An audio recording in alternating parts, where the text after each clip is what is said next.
passado as transições básicas e as carências fundamentais, você começa a ter um pouco mais de exigência da qualidade. Lá tem também. Hoje tem, mas você tem penalidade, é uma insegurança.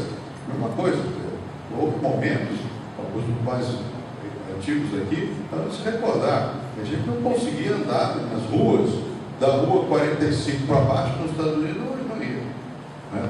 E muito menos lá para cima, da 100 e não sei quanto para cima, não ia.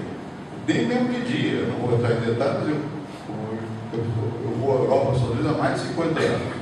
Então, tem medo como aquelas coisas. Na Europa não era assim, não. Muito menos. Havia medo dos árabes que estavam chegando, não sei o quê, mas era muito menos. Nos Estados Unidos, não, era uma coisa perigosa. Chegou um momento que a sociedade se deu conta que não pode continuar assim. E mudou, né? Melhorou. Passaram a ser até educados. Né? Nice day. Então, essas coisas que podem parecer que são sutilezas, não são. Porque é um modo de vida da vida cotidiana. Você não está assustado, você respeita o outro, você sabe que tem regra, tem que seguir as regras. Eu acho que essa é a nossa agenda pós-excedente estrutural. Mais uma questão, se tiver.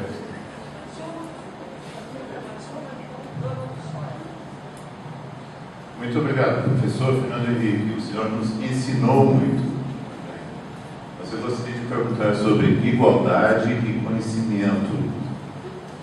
Apesar de avanços recentes, o Brasil continua sendo um país muito desigual em termos regionais e interpessoais, de renda, raça, etc. O futuro é a sociedade do conhecimento, está bem. Agora, como podemos fazer, muitos de nós somos professores universitários, como podemos evitar que a ciência, a tecnologia e a inovação não contribua para maior desigualdade, aumentando distâncias, criando desemprego tecnológico, por exemplo.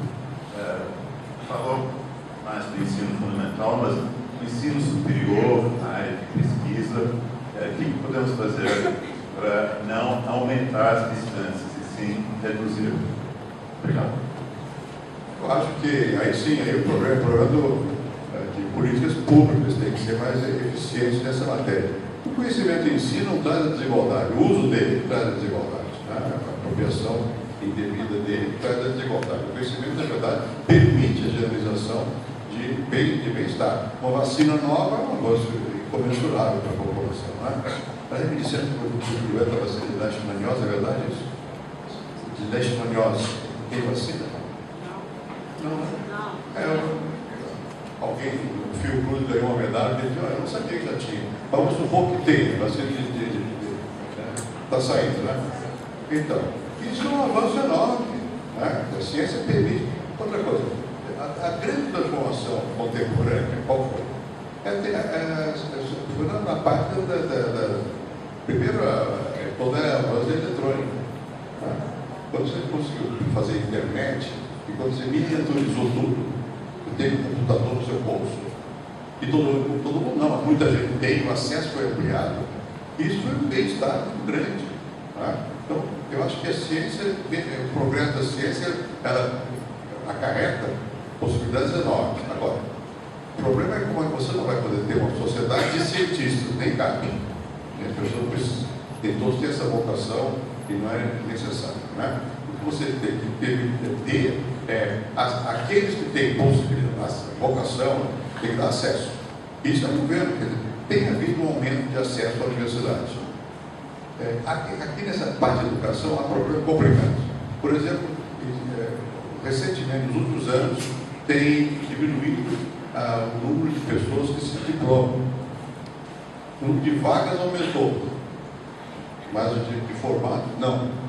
Então, isso é mau uso de recurso. Não só do recurso do dinheiro, mas na escola não está funcionando, porque não está formando. No curso secundário, nós temos um problema sério. Né? Como é que você vai profissionalizar mais o setor secundário para evitar justamente que o conhecimento fique fechado para as camadas mais ricas? Né?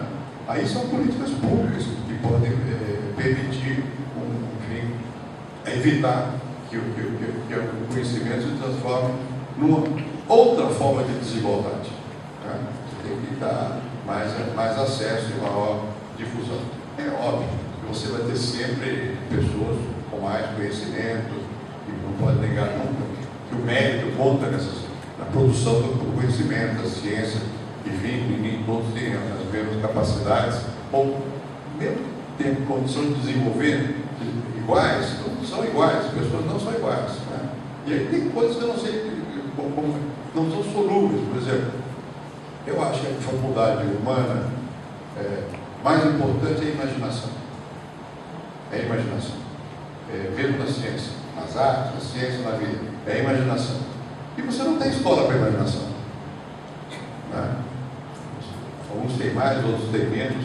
E uma coisa que sempre me atormentou muito, mas enfim, eu fui alguns anos, 2 vezes, fellow do Institute of Advanced Study de Bristol, que é uma torre de marfim que foi criada por Einstein, quando ele foi para lá.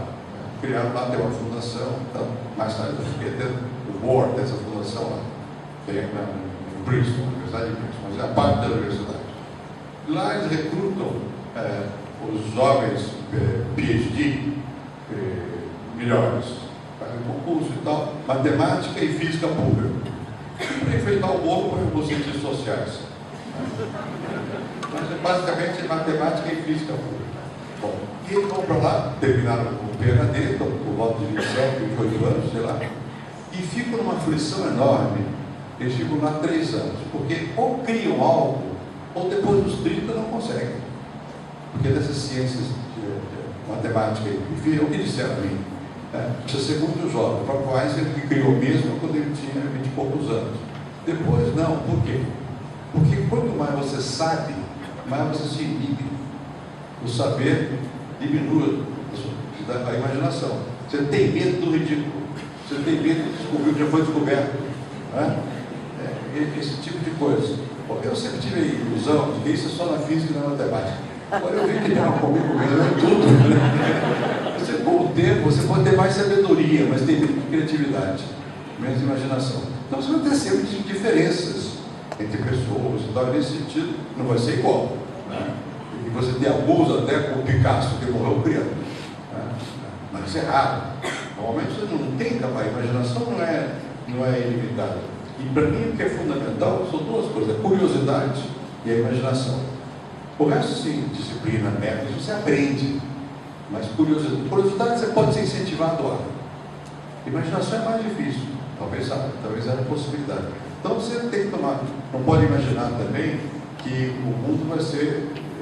Mesmo que você tenha oportunidade para todos, nem todos vão ser iguais. Então, alguns vão ser. E esses alguns que não vão ser iguais vão ter diferença. Inclusive, provavelmente, de vida, de estilo de vida, de renda, de possibilidade, mas sempre exceção. No geral, você tem que evitar que a ciência se transforme numa casta que impeça que os outros tenham acesso a ela. Bom, muito obrigado a vocês por me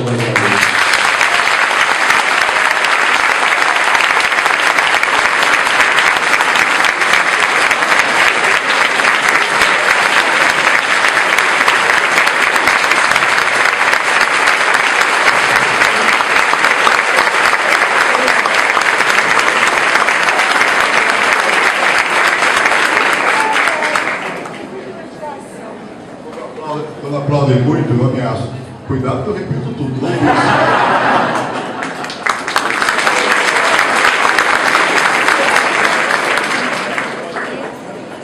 Para finalizar, convidamos o presidente da ABEP, o professor José Marcos Pinto, da Cunha, para os agradecimentos finais.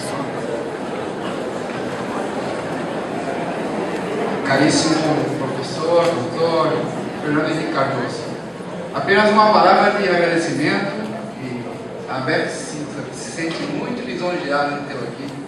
Estamos super felizes e muito, digamos, orgulhosos de poder ter o senhor aqui conosco nesse encontro nacional. Saiba que 3 palavras da sua fala me marcaram muito: desafios, né? Otimismo e equidade. E isso tenho certeza que nós aqui na ABEP perseguimos todos eles. Muito obrigado e volte sempre.